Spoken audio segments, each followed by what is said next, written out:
আসসালামু আলাইকুম। সো আজকের ভিডিওতে আলোচনা করতে যাচ্ছি যে কিভাবে আমেরিকাতে সোশ্যাল সিকিউরিটি নাম্বার বা কোনো প্রকার ওয়ার্ক পারমিট ছাড়াই আপনারা ক্রেডিট কার্ড অ্যাপ্লাই করবেন। কি শুনে অবাক হচ্ছে যে আসলে কিভাবে সম্ভব? হ্যাঁ, এটা সম্ভব আমেরিকাতে।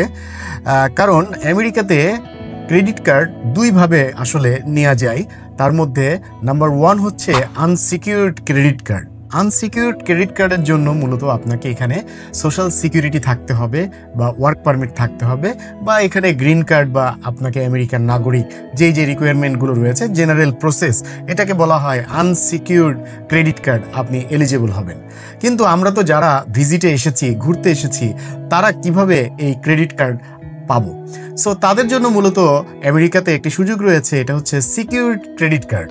এই সিকিউরড ক্রেডিট কার্ডটা মূলত আপনাকে একটি অ্যামাউন্ট ডিপোজিট রাখতে হবে, লাইক $500 যদি আপনি ডিপোজিট রাখেন, তাহলে আপনি এই $500 সমপরিমাণ টাকার ক্রেডিট কার্ড একটি পাবেন।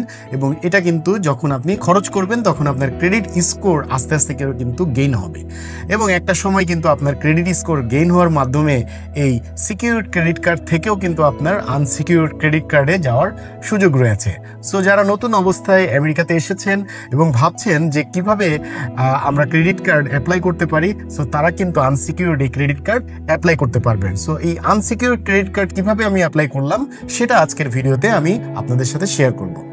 সো সিকিউরড এই ক্রেডিট কার্ড নেওয়ার জন্য আপনাকে ব্যাংকে অ্যাপয়েন্টমেন্ট নিতে হবে, এবং অ্যাপয়েন্টমেন্ট নিয়ে আপনি কিন্তু ব্যাংকে যাবেন, এবং যাওয়ার পরবর্তীতে আপনাকে কিন্তু ব্যাংক অফিসার এই প্রসেসটি কিন্তু শুরু করবে।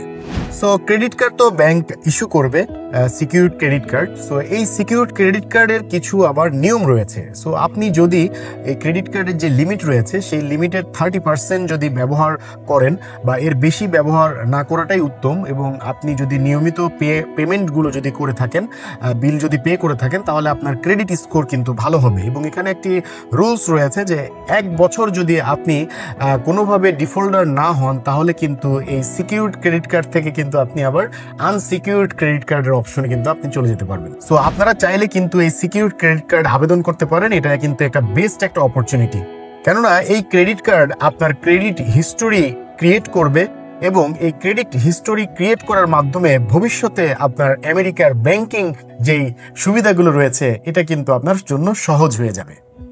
সো পরবর্তীতে আমি আরও একটি ভিডিও করব যে কিভাবে সোশ্যাল সিকিউরিটি না থাকলেও আপনার আইটিন করা যায়, আইআরএস থেকে, ট্যাক্স ডিপার্টমেন্ট থেকে সোশ্যাল সিকিউরিটির এগেনস্টে আপনি আইটিন ব্যবহার করেও কিন্তু এখানে অনেক ধরনের সুবিধা পাবেন।